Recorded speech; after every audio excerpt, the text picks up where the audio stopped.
Cameroon is a sub-Saharan African country which is bordered by Chad, Nigeria, the Central African Republic, Equatorial Guinea, Gabon, and the Republic of Congo. The country is also called Africa in miniature because it encompasses all Africa in just one country. In fact, in the northern part of the country, we can find huge savannas inhabited by large predators. In the south and in the east, we can find rainforests, whereas the coast is characterized by golden beaches and the west by highlands which host numerous volcanic lakes and wonderful waterfalls. Nevertheless, the appellation of Africa in miniature is attributed to the country also because of its climatic, cultural, religious, and most importantly, linguistic diversity. In fact, there is a high number of local languages which belong to at least as many ethnic groups. Different language research agencies count from 200 to 300 local languages, but Cameroon's two official languages are English and French, as a consequence of a recent colonial past, during which colonists tried to tackle local languages by every means. Therefore, after the arrival of the Portuguese explorers on the coast of the country in 1472, who gave Cameroon its current name, Germany, Great Britain, and France dominated the colony respectively until its independence.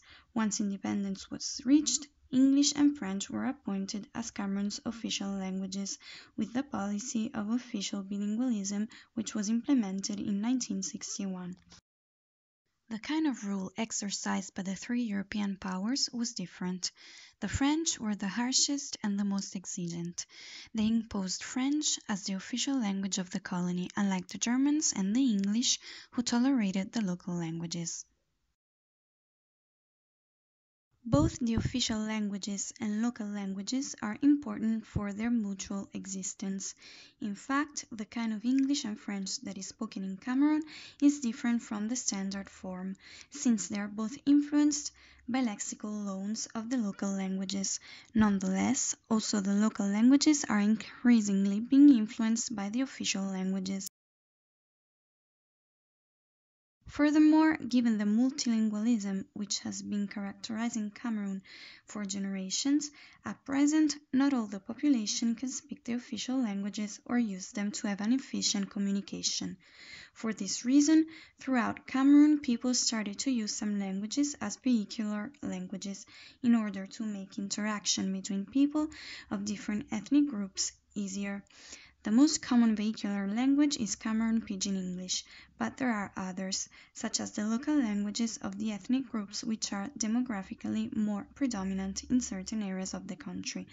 The principal Cameroonian local languages are Iwondo, Douala, Bassa, and Fulani.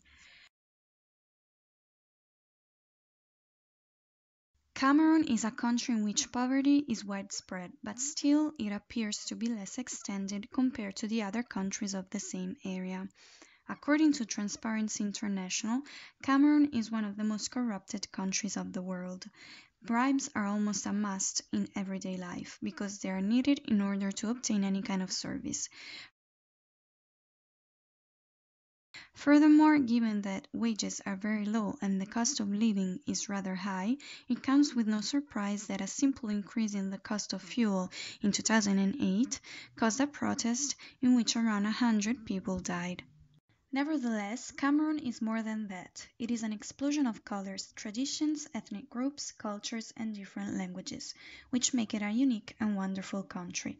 Despite the official languages being French and English, the local languages are just as important, because they show the cultural identity of the country. Given the huge linguistic luggage which characterizes Cameroon, English and French are influenced by the morphosyntax and lexicon of the national languages. Therefore, the Cameroonians who find themselves facing a lexical blank tend to rely on their mother tongue by using words which then become part of the French and English vocabulary. We're especially talking about words linked to gastronomy, traditional charges, music, and dance.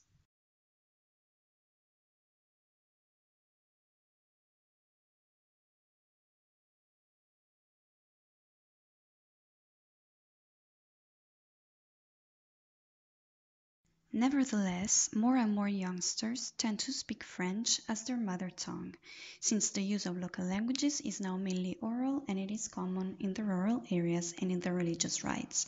That's also due to the existence of multi-ethnic families with no local language in common. As a consequence, their children will speak French as their mother tongue.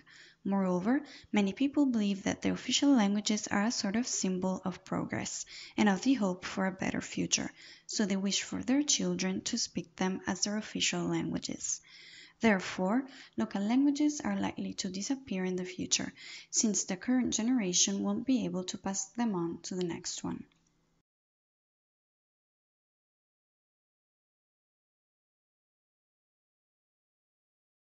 When I first arrived in Yaoundé, I didn't immediately realize that people didn't exclusively speak French. A few days after, when I started to attend the American School of Yaoundé, I understood that English was the second official language of the country, but I didn't acknowledge the presence of the numerous local languages spoken by at least as many ethnic groups. Cameroon is not just a symbol of ancestral Africa with its religious rites, traditions, nature, wild beasts, traditional music and dance, but also a country characterized by a troubled but also charming linguistic history. The memories linked to my African experience are partly dormant. Sometimes they feel like a dream. Nevertheless, I still keep them with me because they have changed my certainties, my way of seeing the world, and they have surely influenced the way I want my future to be.